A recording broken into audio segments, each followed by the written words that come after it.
Should churches be open during the quarantine? Are churches essential or are churches inessential? In what sense do we mean essential? You're sandbagging me. You're sandbagging me. My short answer is they should be open as long as it's reasonably safe. Yeah. So, for instance, some people I know are going to church outside, and I think that's fine. And the church is still open and operating. If you can find a way your church is big enough to separate people, and you want to do it indoors, I think it should be open. Maybe you add an extra mass or service, whatever you're calling it, in, so it's not just 9 and 11, it's 9, 11, and 3 in the afternoon. But as long as you find a way to make it safe, they definitely should be open. One more comment, though, is I think they shouldn't be like fully functioning 200 people under the same roof in close proximity singing with the choir, because that seems like a powder keg. That could be like a super spreader situation. As much as we love God and God's amazing wonder and abilities, I don't know if God's going to be looking out for us in that situation. Yeah. Well, God helps us, but he also wants us to help ourselves. Yeah. So at a certain point, we got to be practical, and I think within reason, they should be open.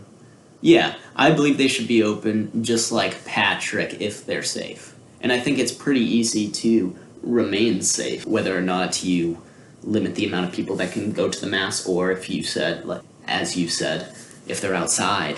In the beginning of the coronavirus, I know just about every single one of them was closed. Yeah, then there's online church. So, like, what is that? Is that any less legit? Full disclosure, I haven't gone to church in a while. I hope that my mom and dad aren't listening.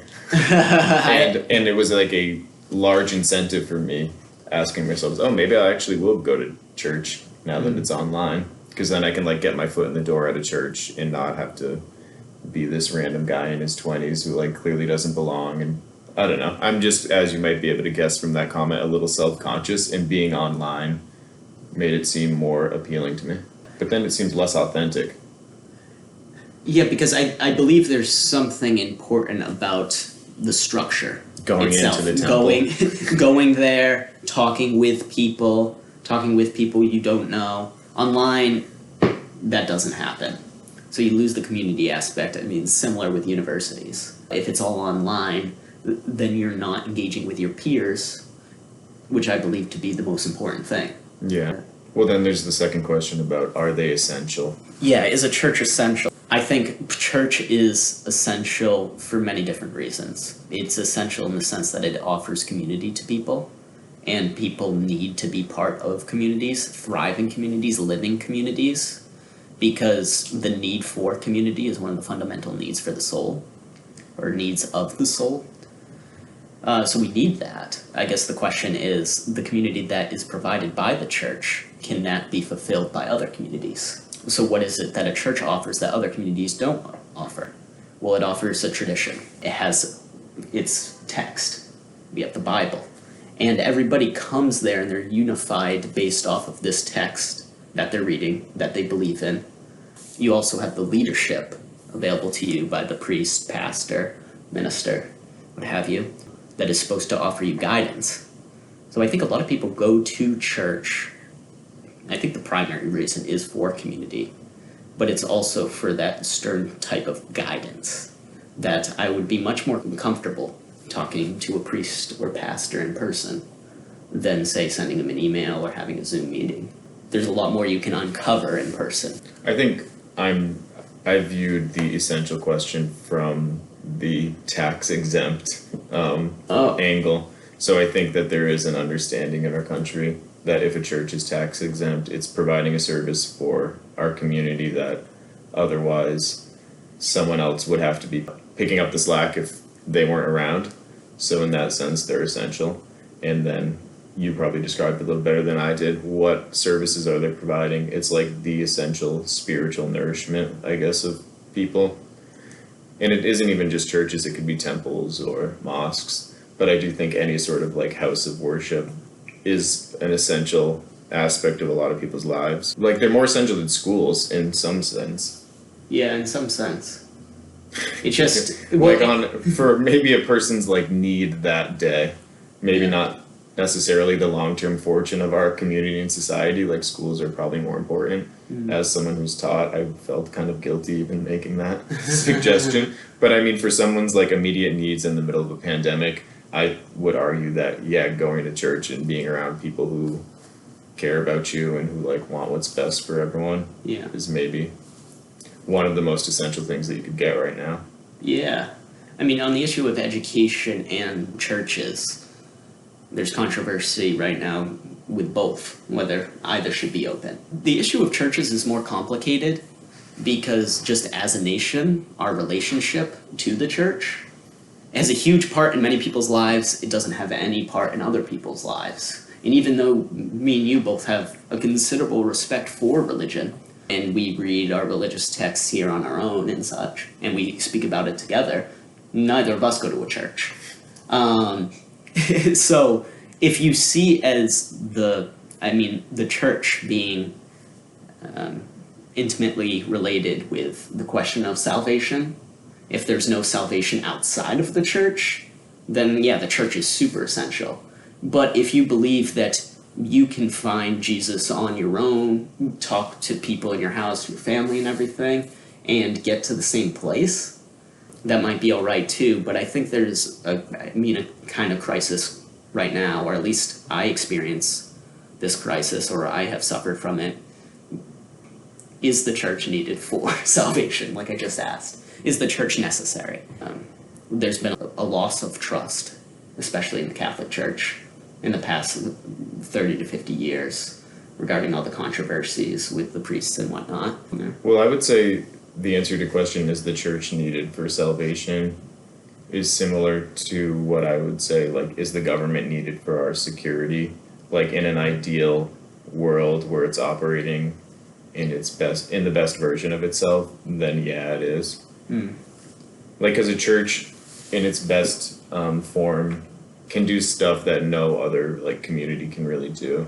Like, they're supposedly doing things because it's like altruism and love that's motivating them, and I don't feel like you can get that in many other places. Yeah. Like the school that Kevin and I went to, maybe once a year, twice a year, you'd get our peers being like, is reading Harry Potter the same as reading a sacred text? Or is going to Soul Cycle and that psychological feeling of community you get the same as going to church? Like, do we even need church? It's really just a psychological like trick we're telling ourselves when we go to church. And I think that's sort of a reductive and rather juvenile way of looking at it. Yeah, Like, congrats, you took a Psych 101 class, and I don't think that you can explain away religion. It's a little bit more. There's more going on than that, I think, for your average person with legitimate faith. Yeah, I think anybody who tries to explain religion away is a fool. And I think most people who are comparing the Screw Bible... them. Yeah, they're a fool. But the people who compare, Harry Potter to the Bible, you can compare them in the sense that they're both narratives and... Yeah, they've like immersed themselves into the culture, and they have like turned in... There's fan fiction versions of them, so it's like a narrative on top of a narrative. Yeah.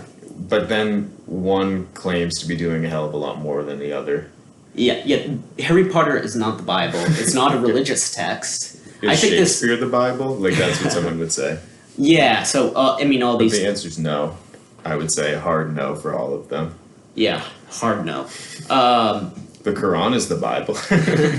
Like, because it's claiming to do work that no other average text can say remotely that it's doing. Yeah, if you're going to compare the Bible to other texts, it would have to be the Quran or the Upanishads or Vedas or something, the Bhagavad Gita. Yeah, and all these other great religious texts. Yeah. But I think this stems from the bigger problem that we don't understand all the different needs of the soul. We don't understand what religion is giving us and what it's not giving us, what kind of place it should have in our lives versus when does it overstep its bounds. Like, in a sense, there has to be a domestication of the place of religion in our lives. Where is religion's home?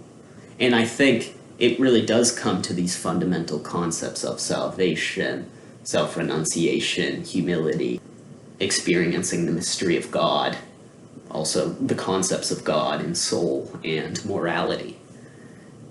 Yeah, the last thing I would say just generally about this topic from my perspective is how the virus has turned into this huge veil of like political discourse, culture war. Like everything has been politicized to the point where you can't make a comment on nearly anything without there being some sort of attachment of politics to it. And unfortunately, even going to church has presented itself as a political action where you see like preachers saying like, no, we're just going to have a normal service, it's going to be totally fine, we don't need to wear masks. And so everything just gets sort of blended together, and it's tough to have this conversation like in the abstract, because yeah, faith communities are doing work that no other community really probably can, but at the same time you see some faith communities that are like, screw it, we're just gonna get corona and God's gonna save us. And it's like crazily blending your politics with your faith in a way that really does a disservice to people who are viewing it legitimately. It's a confusion, because a lot of these places are like, oh, the government's telling us that churches can't be open. Yeah, that means that they take our faith just like they want to take our guns. Like, the government assume the best. Maybe they're trying to keep people healthy. Yeah, and I think rather than thinking that the government is being all deceptive, or people like Anthony Fauci are trying to be deceptive and everything, it's like, okay, they've changed their mind on a few things over the months, whether it be wearing masks, whether it be wearing gloves, what have you, because they're still getting the information in. They're still trying to understand the virus, and they don't know. So basically pointing to them changing their mind as evidence of their untrustworthiness, I think, is wrong.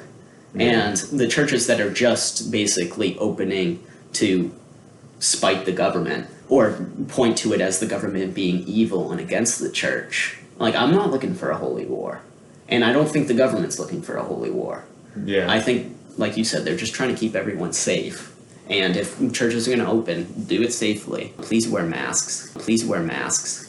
The groups of people that are doing something that extreme, where they're like throwing caution to the wind and just saying it's all going to work out, and if it doesn't, that's God's will, that's doing a disservice to the people who are really also saying like, yeah, my faith matters to me, but I want to do it in a responsible way. And it allows for certain groups of people in our country to just paint with an extremely broad brush what it means to be a religious person, which is another conversation Kevin and I will have about how just people make assumptions when you mention God or mention the name Jesus or whatever religion you are. They're just, no one's talking the same language anymore, and it's kind of difficult.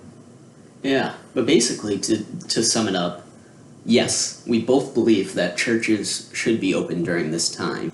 Secondly, we believe that they should open safely, and they should participate in safe practices to make sure, to the best of their ability, that people will not get sick, and understand that this virus is different from other sicknesses that we suffer from.